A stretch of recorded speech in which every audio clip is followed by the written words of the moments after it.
అవినీతి. రేవంత్ రెడ్డి సొంత అల్లుడు మ్యాక్స్బిన్ ఫార్మస్యూటికల్ కంపెనీలో డైరెక్టర్. ఎక్కడి నుంచి వస్తున్నాయి డబ్బులు? 100,000 కోట్లు వీళ్ళకి, ఫార్మస్యూటికల్ కంపెనీస్కి. అంతేకాకుండా కొడంగల్లో రైతులను బలవంతంగా ఫోర్స్ చేసి భూములు స్వీకరించడం అంటే ఇప్పుడే కంప్లైంట్ వచ్చింది. వదిలేది లేదు. గుర్తించుకున్నారు కదా మీరంతా. త్వరలో వస్తున్నాను. 2-3 రోజుల తర్వాత మీరు తొందరపడకండి, ఆత్మహత్యలు చేసుకోకండి, కంగారు పడకండి.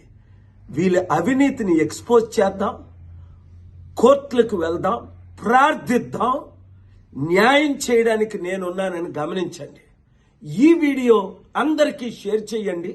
అంతేకాకుండా చిత్తుగా రాబోయే జనవరిలో జరగబోయనున్న సర్పంచ్ ఎలక్షన్లు ఈ పార్టీలన్నింటినీ చిత్తుగా ఓడించండి.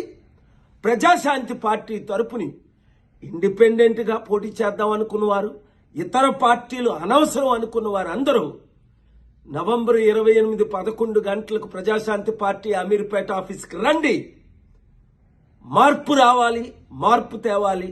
ఆ మార్పు మనమే తేవాలి. లేకపోతే రేవంత్ రెడ్డి వచ్చి సంవత్సరం అయింది, 1,00,000 కోట్లు అప్ప. అప్పుడు ముందు 7 లక్షల కోట్లు అప్ప.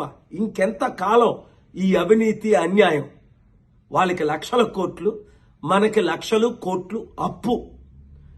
మీరే మార్చాలి.